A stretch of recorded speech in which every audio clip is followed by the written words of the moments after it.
മമ്മൂക്കയുടെ കണ്ണുകൾ പോലും അഭിനയിക്കുന്ന മമ്മൂക്കയൊക്കെ പറഞ്ഞിട്ടുണ്ട്. കാരണം ഇപ്പം എല്ലാ സിനിമകളും റോഷാക്കിലൊക്കെ കണ്ടു.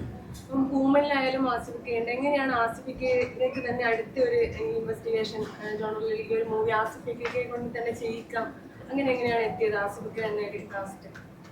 അല്ല, ഈ ക്യാരക്ടർ ഞങ്ങൾ ഇതിപ്പോ എന്റെ തുടക്കം എനിക്ക് തോന്നുന്നു ഞാനത് പറഞ്ഞിട്ടില്ല തോന്നുന്നു. അല്ല, കുറെ മീഡിയയിലൊക്കെ പറഞ്ഞതാണ്.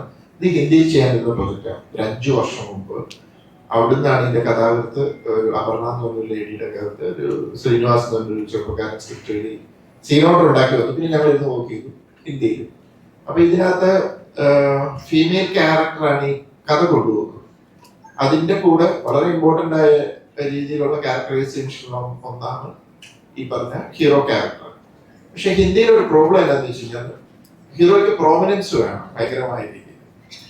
അപ്പൊ അതിനുള്ള ചേഞ്ചസ് ആവശ്യപ്പെടുന്നു ചെയ്യുന്നു. അപ്പൊ ഞങ്ങൾക്കത് ഡൈജസ്റ്റ് ആയിട്ടുണ്ട്. കുറെ ട്രൈ ചെയ്തിട്ട് അവസാനം 4 വർഷം കഴിഞ്ഞപ്പോഴത്തേക്കും ഞാനത് വിട്ടുകളഞ്ഞേക്കാൻ നോക്കും. പക്ഷെ എന്റെ ഒരു ബുദ്ധിമുട്ടെന്ന് വെച്ചാൽ 5 വർഷം എൻ്റെ കൂടെ ആ മനുഷ്യൻ നടന്നതാണ്. ഈ സബ്ജക്റ്റിൽ നമുക്കുള്ളൊരു വിശ്വാസം. അപ്പൊ ഞാൻ പറഞ്ഞു നമുക്കൊന്ന് മലയാളത്തിൽ ട്രൈ ചെയ്ത് നോക്കാം. അപ്പൊ ശരി. അപ്പൊ ഞാൻ ആദ്യം വിളിച്ചത് ആസിഫിനെ. കാരണം ഇത് ആസിഫിന്റെ ഒരു പ്രത്യേകത.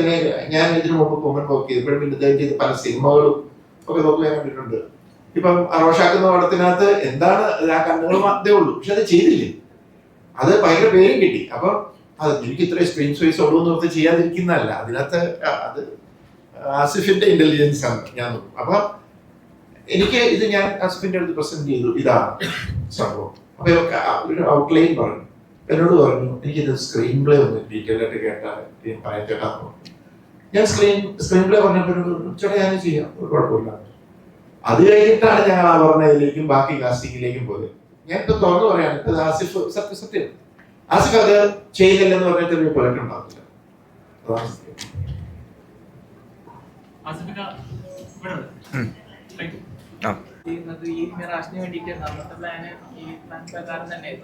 അതെ അതെ, അദ്ദേഹം പറഞ്ഞായിരുന്നു ഒരു അപ്കമിങ് ഫിലിമിൽ അതിന്റെ കാസ്റ്റിംഗ് നടക്കുന്നേ ഉള്ളായിരുന്നു. അങ്ങനെയാണ്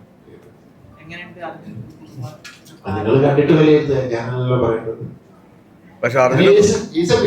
ഒരു തുടക്കക്കാരൻ എന്നുള്ള നിലയിൽ ഫിലിമില് അതിൻ്റെതായ ഹിക്കപ്സ് അതെല്ലാ ആക്ടേഴ്സിനും ഉള്ള പോലെ കാണും. ബട്ട് ഇവൻച്വലി നമ്മൾ എന്താ പറയാ, അർജുന ഡിസൈഡ് ചെയ്യുന്നത് എത്രത്തോളം ഹാർഡ് വർക്ക് ഇട്ട് അതിനെ ചെയ്യാന്നുള്ളത്. എന്റെ ഒരു കാഴ്ചപ്പാടില് നമുക്ക് ആ ക്യാരക്ടറിന് വേണ്ട രീതിയിലുള്ള പെർഫോമൻസ് അതിന് വേണ്ടിയിട്ടുള്ള അർജുൻ ചെയ്ത് തന്നിട്ടുണ്ട്. ഫ്യൂച്ചർ അർജുൻ്റെ കയ്യിലാണ്.